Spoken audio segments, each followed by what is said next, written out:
Hello friends, नमस्कार। मैं सी वेद और स्वागत है आपका मेरे यूट्यूब चैनल में। चलिए आज हम बात करते हैं उन चेंजेस के बारे में जो कि इनकम टैक्स डिपार्टमेंट ने 1 अप्रैल 2022 से एप्लीकेबल कर दिए हैं। लास्ट फाइनेंशियल ईयर 31 मार्च 2022 को ऑलरेडी फिनिश हो चुका है। अब हम नए फाइनेंशियल ईयर में एंटर कर चुके हैं जो कि 1 अप्रैल 2022 से 31 मार्च 2023 तक चलेगा।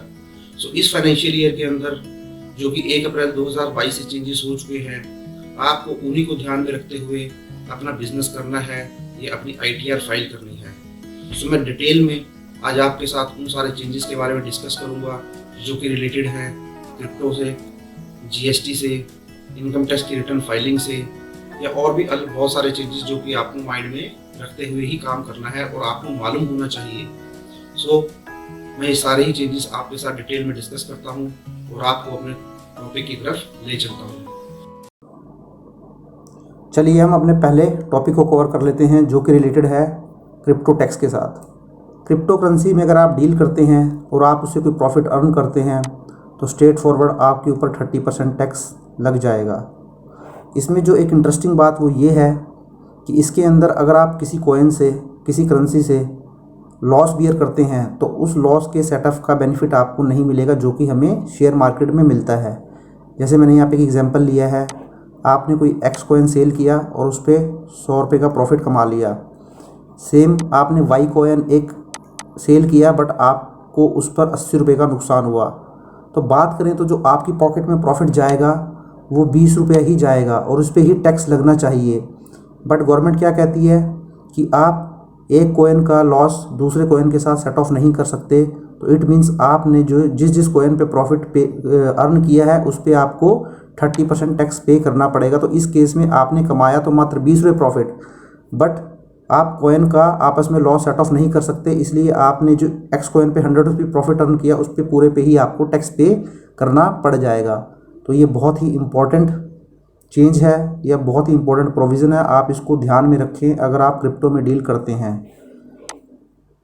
थर्ड हम देख लेते हैं कि गवर्नमेंट ने 1% TDS भी लगा दिया है बट ये इफेक्टिव होगा 1 जुलाई से। और ये जो लगेगा ये लगेगा उन इंडिविजुअल या HUF के ऊपर जिनके लिए ये मैंडेटरी है कि वो अपने ऑडिट अपने अकाउंट्स को ऑडिट करवाते हो इनकम टैक्स के अंदर। और लास्ट में हम देखेंगे कि अगर आपको क्रिप्टो की फॉर्म में कोई गिफ्ट रिसीव हुआ है या वर्चुअल डिजिटल एसेट की फॉर्म में कोई गिफ्ट रिसीव हुआ है तो इस केस में वो भी आपकी इनकम मान ली जाएगी और उस पर भी टैक्स लग जाएगा। गिफ्ट के ऊपर ऑलरेडी डिटेल्ड में एक मैं वीडियो ऑलरेडी बना चुका हूँ, उस वीडियो का लिंक मैंने डिस्क्रिप्शन में दे दिया है, आप वहां जाएं और उसको भी डिटेल में देख सकते हैं। तो आपको मालूम चलेगा कि गिफ्ट के अंदर क्या क्या प्रोविज़न होते हैं और कैसे कैसे टैक्सेशन होता है। चलिए हम अब अगले टॉपिक की तरफ बढ़ते हैं। मेरा नेक्स्ट टॉपिक है इनकम टैक्स रिटर्न। अब हम यहाँ बात कर लेते हैं, मैं फाइनेंशियल ईयर 21-22 की ही बात कर लेता हूँ क्योंकि हमें 21-22 की ही रिटर्न नेक्स्ट ईयर फाइल करनी है, असेसमेंट ईयर 22-23 में। यहाँ आपको ध्यान रखना है, यहाँ पर इनकम टैक्स डिपार्टमेंट ने बहुत तेज़ी से काम किया है। ITR के फॉर्म ऑलरेडी वो इशू कर चुके हैं। नॉर्मली ऐसा होता नहीं है कि इतने कम टाइम में ही फॉर्म इशू हो जाएं, बट यूटिलिटी अभी पेंडिंग है, वो भी जल्दी ही आ जाएगी और हो सकता है कि जल्दी ही ITR के फॉर्म अवेलेबल हो जाएं साइट पे और आपके पास ऑप्शन आ जाए अपनी ITR फाइल करने का। अब आपको यहाँ ये ध्यान रखना है, जब आप ITR फाइल करते हैं तो by default he pre filled information आपको दिखाई देती हैं वहाँ पे। जैसे आप सैलरीड एम्प्लॉई हैं तो आपको अपनी वहाँ सैलरी का पूरा ब्रेकअप दिखाई देता है, टैक्स जो कटा होता है वो दिखाई देता है, TDS जो कटा होता है वो दिखाई देता है। यदि कोई आपकी FDR इंटरेस्ट की इनकम होती है, FDR या सेविंग अकाउंट पे, तो वो दिखाई देती है आपको। तो आपको ये ध्यान रखना है, आपको किसी भी तरीके की प्री फिल्ड इन्फॉर्मेशन को मिस नहीं करना है अपनी ITR को फाइल करते वक्त। फर्दर मैं आपको यहाँ ये भी बोलना चाहूँगा कि बहुत सारे ट्रांजैक्शंस होते हैं जो SFT ट्रांजैक्शन की कैटेगरी में आते हैं, 26 CS में आपको रिफ्लेक्ट हो जाती हैं AIS एनुअल इन्फॉर्मेशन स्टेटमेंट के अंदर। तो आपको अपनी ITR को फाइल करने से पहले ये ज़रूर क्रॉस चेक कर लेना है कि आपका किसी भी तरीके का ट्रांजैक्शन, अगर आप शेयर मार्केट में डील करते हैं, वहाँ पे सेल परचेज़ करते हैं शेयर की, या किसी और तरीके का ट्रांजैक्शन आपको मिस नहीं करना है और प्रॉपरली वो अपनी ITR के अंदर शो करना है। और लास्ट हम देख लेते हैं फाइलिंग ऑफ अपडेटेड ITR। एक न्यू प्रोविज़न जो है वो 1 अप्रैल से एप्लीकेबल हो जाएगा 139 सबसेक्शन 8A का, जो टैक्स पेयर को ये ऑप्शन देगा कि अगर उनकी रिटर्न जो उन्होंने ऑलरेडी फाइल की है उसके अंदर कुछ मिस्टेक हो गई, कुछ एरर हो गई, या कुछ ऐसी इनकम है जो उन्होंने शो नहीं की, उनको शो करनी चाहिए थी, बाद में उनको ऐसा लगता है, तो उनको ऑप्शन दिया गया है कि रेलिवेंट असेसमेंट ईयर के ख़त्म होने के बाद अगले 2 साल के अंदर अंदर वो उसको फाइल कर सकते हैं। बट यहाँ एक बड़ी इंटरेस्टिंग चीज़ ये है कि उस रिटर्न के अंदर कोई आप एडिशनल लॉस नहीं दिखा सकते जिससे कि आपकी टैक्स लायबिलिटी कम हो। इट मीन्स आप उसके अंदर वो एरर ठीक करें जो कि आपकी टैक्स लायबिलिटी को, जिससे आपकी टैक्स लायबिलिटी या तो बढ़ती हो, जैसे आप अनडिस्क्लोज्ड इनकम दिखा सकते हैं, बट कुछ इस तरीके का लॉस उसमें रिपोर्ट नहीं कर सकते जहां आपकी टैक्स लायबिलिटी रिड्यूस हो जाए। इसमें इन्होंने ये भी बताया है कि एक 25% की पेनल्टी लग जाएगी उस एडिशनल टैक्स के ऊपर अगर आपने वो रिटर्न अपडेट कर दी है 1 से 12 महीने के अंदर। अगर आपने वो 13 से 24 महीने के अंदर की है तो 50% का एडिशनल टैक्स जो है वो लग जाएगा। सो हम अपना नेक्स्ट टॉपिक देख लेते हैं। नेक्स्ट टॉपिक है टैक्स ऑन पीएफ इंटरेस्ट। अब 1 अप्रैल 2021 से ये मैंडेटरी हो गया है कि जिस एम्प्लॉय का कंट्रीब्यूशन 2.5 लाख रुपए से ज़्यादा है एक फाइनेंशियल ईयर में, तो उस केस में जो भी इंटरेस्ट इनकम होगी 2.5 लाख से ज़्यादा, वो इनकम काउंट हो जाएगी under the head income from other sources और वो भी टैक्सेबल हो जाएगी। यहाँ मैं आपको एक एग्जांपल से समझाता हूँ। सपोज मिस्टर एक्स हैं, वो एक सैलरीड एम्प्लॉई हैं और उनका जो कंट्रीब्यूशन है पीएफ में वो 3.5 लाख रुपए है। तो इस केस में मैंने आपको बताया था कि 2.5 लाख से कंट्रीब्यूशन अगर ज़्यादा होगा तो इस केस में जो 2.5 लाख से एक्सेस कंट्रीब्यूशन है वो है 1 लाख रुपए। तो 1 लाख रुपए पे जो उनको ब्याज की इनकम होती है, पीएफ के ब्याज की इनकम होती है, सपोज अगर उनको 8%, सपोज जो 8% का रेट है, अगर पीएफ का रेट 8% है तो 1 लाख के ऊपर 8% कितना हो गया, 8,000 रुपये। तो वो 8,000 रुपये उनकी इनकम मान ली जाएगी और अकॉर्डिंगली उस पर उनको टैक्स पे करना पड़ेगा। अब हम देख लेते हैं NPS deduction to state government employ. इससे पहले क्या होता था कि जो सेंट्रल गवर्नमेंट एम्प्लॉई हैं वो तो एनपीएस का बेनिफिट लेते थे। एनपीएस में आपको 80C के अंदर जो 1.5 लाख की लिमिट है उसके अलावा 50,000 का एडिशनल बेनिफिट और मिल जाता है डिडक्शन क्लेम करने के लिए। बट ये पहले स्टेट गवर्नमेंट एम्प्लॉयज़ को नहीं मिलता था, तो अब स्टेट गवर्नमेंट एम्प्लॉयज़ को भी इसके अंदर कवर कर लिया गया है। नेक्स्ट हम देख लेते हैं सरचार्ज ऑन एलटीसीजी। पहले क्या होता था या जो अभी होता है वो ये होता है कि एक 15% का सरचार्ज लग जाता है अगर आपने कोई long term capital gain earn किया है लिस्टेड इक्विटी शेयर या म्यूचुअल फंड्स को सेल करके, तो उसमें आप 15% का सरचार्ज पे करते हो। बट 1 अप्रैल 2022 से जो 15% का सरचार्ज था ये किसी भी तरीके के कैपिटल गेन के ऊपर अप्लाई कर दिया गया है। इट मीन्स इसके स्कोप को वाइड कर दिया गया है। पहले तो इसके अंदर सिर्फ लिस्टेड इक्विटी शेयर और म्यूचुअल फंड ही आते थे, बट अब इसके अंदर किसी भी तरीके की एसेट आ जाएगी। ऑल एसेट, किसी भी कैपिटल एसेट्स पे अगर आप कैपिटल गेन अर्न करेंगे तो वो इसमें कवर हो जाएगा। अब हम नेक्स्ट की बात कर लेते हैं सेक्शन 80EE के अंदर। इसमें मैंने बताया है आपको एक एडिशनल डिडक्शन 1.5 लाख रुपए की मिलती थी अगर कोई फर्स्ट टाइम अपना होम बाय कर रहा है और उसकी जो वैल्यू है वो 45 लाख रुपए से कम है। बट 1 अप्रैल 2022 से ये जो डिडक्शन थी ये गवर्नमेंट ने ख़त्म कर दी है। तो इट मीन्स अब आपको ये additional deduction under section 80EE के अंदर 1 अप्रैल 2022 से अवेलेबल नहीं होगी। इसके अलावा जो एग्जिस्टिंग सेक्शंस में डिडक्शंस है जैसे सेक्शन 24 के अंदर वो आपको कंटिन्यू मिलती रहेगी 2 लाख तक, उसमें कोई इशू नहीं है, प्रॉब्लम नहीं है। नेक्स्ट हम देख लेते हैं। नेक्स्ट है fine for non linking of pan card and Aadhaar card.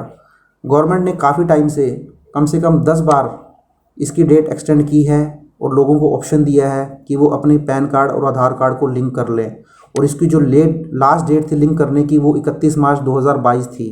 But still जिन्होंने अभी भी ये नहीं किया है उनको सेक्शन 234H के अंदर ये ऑप्शन दिया गया है कि वो अपने पैन आधार को लिंक कर लें। इसके लिए कुछ फ़ाइन ज़रूर लगेगा। अगर आप 30 जून 2022 तक लिंक कर लेंगे तो आपको 500 रुपये की लेट फ़ी लगेगी। बट अगर आप 30 जून भी क्रॉस कर देते हैं तो आपको ये जो पैन और आधार लिंक करना पड़ेगा उसके लिए 1000 रुपये फ़ाइन पे करना पड़ेगा। नेक्स्ट हम देख लेते हैं tax relief on covid treatment expense. Tax exemption provide की गई है उन पर्सनस को जिनको कुछ मनी रिसीव होता है कोविड मेडिकल ट्रीटमेंट की वजह से। जैसे मैंने यहाँ पे आपको बताया है money received by family member on death of person due to covid will be exempt up to 10 lakh for family members if such payment received within 12 month from the date of death. Covid की वजह से जो जान का नुकसान हुआ है लोगों का, उस केस में अगर किसी का फैमिली मेम्बर एक्सपायर कर गया है, डेथ हो गई है कोविड की वजह से, और बाद में उसके जो फैमिली मेम्बर्स हैं उनको कुछ पैसा मिलता है, एज ए क्लेम मिलता है, तो 10 लाख रुपए तक का जो अमाउंट है वो एग्जम्प्ट कर दिया गया है। 10 लाख रुपए तक की अमाउंट को इनकम कंसिडर नहीं किया जाएगा और उसके ऊपर टैक्स नहीं लगेगा। बट इसके लिए कंडीशन ये है कि ये जो पेमेंट है 12 महीने के अंदर अंदर रिसीव हो जानी चाहिए फैमिली मेम्बर्स को from the date of the death of the deceased. Next हम देख लेते हैं exemption from ITR to specified senior citizen. अब 1 अप्रैल 2022 से एक नई कैटेगरी सीनियर सिटीजन की और क्रिएट कर दी गई है, जिसको हम बोलते हैं specified senior citizen. Section 194P के अंदर ये कंडीशन बताई गई है कि जो स्पेसिफाइड सीनियर सिटीजन है वो कब एग्जम्प्ट होंगे इनकम टैक्स की रिटर्न फाइल करने से। इसके लिए कुछ कंडीशन बताई गई हैं। कंडीशन ये है कि ये जो ऑप्शन दिया गया है ये स्पेसिफाइड सुपर सिटीजन को दिया गया है, स्पेसिफाइड सीनियर सिटीजन को दिया गया है जिनकी एज 75 या 75 से ज़्यादा है। अब मैं इसमें एक छोटी सी चीज़ आपको बता देता हूँ। एक सीनियर सिटीज़न होते हैं जो कि 60 साल से लेकर 80 साल तक के होते हैं, वो सीनियर सिटीज़न की कैटेगरी में आते हैं, वो यहाँ कवर नहीं किए गए हैं। एक आते हैं सुपर सीनियर सिटीज़न जो 80 साल से ज़्यादा के होते हैं, और एक ये जो नई कैटेगरी अभी इंट्रोड्यूस की गई है वो की गई है स्पेसिफाइड सीनियर सिटीज़न की। तो यहाँ पर उनकी एज 75 या 75 से ज़्यादा होगी। तो यहाँ पे जो कवर किया गया है स्पेसिफाइड सीनियर सिटीज़न को किया गया है। तो दूसरी कंडीशन ये है कि वो रेजिडेंट होने चाहिए। अगर वो नॉन रेजिडेंट होंगे प्रीवियस ईयर में तो उनको ये जो ITR फाइल नहीं करना है वो एप्लीकेबल नहीं होगा, ये सिर्फ रेजिडेंट के लिए है।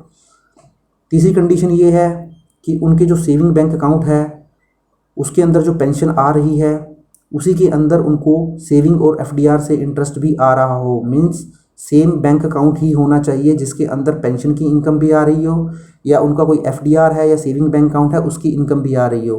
तो इसका मतलब उनकी एक पेंशन इनकम या कोई इंटरेस्ट इनकम उस अकाउंट में आ रही हो।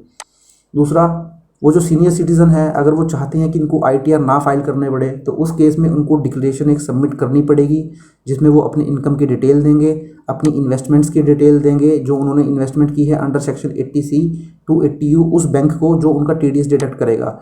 इस केस में मैंने आपको एक नोट दिया है, इसमें मैंने ये बताया आपको, इस केस में वो जो बैंक है जिनको उन्होंने डिक्लेरेशन दिया है जो उनका TDS डिडक्ट करेगा, वो उनकी जो डिक्लेरेशन है उसके बेस पे उनका TDS डिडक्ट करेगा और वो गवर्नमेंट को डिपॉजिट करवा देगा। इस केस में, इस सिचुएशन में जो स्पेसिफाइड सीनियर सिटीज़न है उनको किसी भी तरीके की ITR फाइल करने की ज़रूरत नहीं है, क्योंकि उनके बिहाफ पे जो TDS है वो बैंक ही डिपॉजिट करवा देगा गवर्नमेंट को, और इस तरीके से वो एग्जम्प्ट हो जाते हैं अपनी ITR फाइल करने से। नेक्स्ट हम देख लेते हैं। नेक्स्ट है belated ITR time limit reduce. अब ये बहुत ही इंपॉर्टेंट सेक्शन है।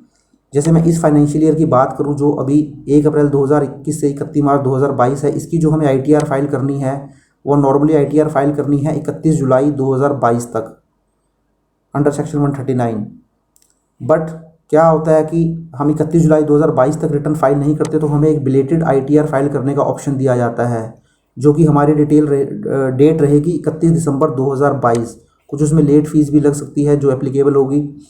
बट अब आपको ध्यान रखना है, अगर आप ये 31 दिसंबर की डेट भी मिस कर देंगे तो आप कोई भी रिटर्न फाइल नहीं कर पाएंगे 31 दिसंबर 2022 के बाद, चाहे वो इंटरेस्ट हो या पेनल्टी हो, किसी भी के साथ भी आप ITR फाइल नहीं कर पाएंगे। तो आप कोशिश करें आप अपने इस फाइनेंशियल ईयर 2021-22 की जो रिटर्न है वो 31 जुलाई से पहले फाइल कर लें। अगर 31 जुलाई भी आपसे मिस हो जाता है तो कोशिश करें उसको 31 दिसंबर तक ज़रूर क्लोज़ कर लें। उसके बाद आपको ऑप्शन नहीं दिया जाएगा बिलेटेड रिटर्न के अंदर रिटर्न फाइल करने का। अब हम ये सेक्शन देख लेते हैं टैक्स स्लैब का। ये जो टैक्स स्लैब है इसके ऊपर भी मैं ऑलरेडी एक डिटेल में वीडियो बना चुका हूँ। उस वीडियो का लिंक भी मैं आपको डिस्क्रिप्शन में दे दूँगा, आप उस वीडियो को भी डिटेल में देखें, आपको समझ आ जाएगा कि ओल्ड टैक्स स्लैब और न्यू टैक्स स्लैब में क्या फ़र्क है। तो आपको 2 टैक्स स्लैब दिए जाते हैं ITR फाइल करने के लिए। आपको ये ऑप्शन दिया जाता है कि आप किस टैक्स स्लैब में अपनी ITR फाइल कर सकते हैं। तो ये तो जो प्रोविज़न है 1 अप्रैल से तो नहीं है, ये पिछले साल भी प्रोविज़न था, बट आपको मैंने ये इन्फॉर्मेशन के लिए इसमें बता दिया है। चलिए हम देख लेते हैं अब GST इनवॉइसिंग एंड इनवॉइस से रिलेटेड एक देख लेते हैं। ई इनवॉइसिंग अब मैंडेटरी हो गया है 1 अप्रैल 2022 से। मतलब 1 अप्रैल 2022 से जो भी आप बिल काटेंगे उसकी इनवॉइसिंग होना जरूरी है। बट इसमें कंडीशन है, ये एप्लीकेबल उन्हीं के लिए है जिनकी सेल्स या जिनका टर्नओवर 20 करोड़ या 20 करोड़ से ज़्यादा है। 20 करोड़ या 20 करोड़ से ज़्यादा को वाले बिजनेसमैन को हमेशा ये ध्यान रखना है कि ई इनवॉइसिंग करनी ही पड़ेगी। अगर वो ई इनवॉइसिंग नहीं करेंगे तो जो बायर है उसको इनपुट क्लेम नहीं होगा और इनके ऊपर भी हैवी पेनल्टी के प्रोविज़न हो सकते हैं। तो जीएसटी से रिलेटेड ये बहुत इंपॉर्टेंट अपडेट है, आपको माइंड में रखना है। फर्दर एक इनवॉइस सीरीज से रिलेटेड मैं बात कर लेता हूँ। आपके पास एक ऑप्शन होता है कि आप नई इनवॉइस सीरीज शुरू कर सकते हैं। सपोज़ आपने 31 मार्च 2022 को लास्ट इनवॉइस 100 था, तो आप 1 अप्रैल 2022 से सीरीज शुरू कर सकते हैं दोबारा 1 से। ये आपके पास ऑप्शन है, बट मैं सजेस्ट करूँगा कि आपको करना चाहिए, बट ये ऑप्शनल है, मैंडेटरी नहीं है। आप कंटिन्यू कर सकते हैं ओल्ड सीरीज़ के साथ भी। जैसे मैंने आपको बताया था कि आपका लास्ट इनवॉइस 31 मार्च को 100 था, तो आप नया इनवॉइस 101 से शुरू कर सकते हैं, इसमें कोई प्रॉब्लम नहीं है। और जो इनवॉइस नंबर है वो 16 डिजिट का मैक्सिमम होना चाहिए, इससे ज़्यादा नहीं होना चाहिए। अब हम देख लेते हैं TCS on foreign tour package. अब क्या होता है कि जब हम कोई फ़ॉरेन टूर पैकेज लेते हैं और उसका अमाउंट 50,000 से ज़्यादा है, तो उसके ऊपर जो फ़ॉरेन टूर कंपनियां होती हैं वो आपसे 5% TCS भी क्लेम करती हैं। बट ये उसी केस में होता है जब आप रेजिडेंट होते हैं। रेजिडेंट के केस में ही ऐसा होता है। जो NRI टूरिस्ट होते हैं उनको यहाँ कवर नहीं किया गया है। क्या? क्योंकि उनके साथ बहुत सारे इशू होते हैं।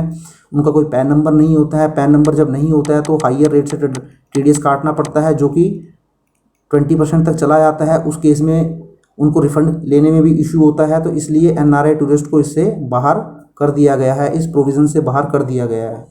सो मैंने कोशिश की है कि सारे के सारे प्रोविज़न्स को आपको मैं डिटेल में बताऊं। सो मैं होप करता हूं, मैं आशा करता हूं कि आपको ये प्रोविज़न ज़रूर समझ में आए होंगे। और बट स्टिल अगर आपके माइंड में कोई कन्फ्यूज़न है इनको लेके, तो आप मुझे कमेंट कर सकते हैं। मैं कोशिश करूँगा इसका रिप्लाई करने की। और अगर आपको वीडियो अच्छा लगा है तो आप इसको लाइक, शेयर और सब्सक्राइब भी ज़रूर कर लें। Thank you very much. Have a nice day. Take care.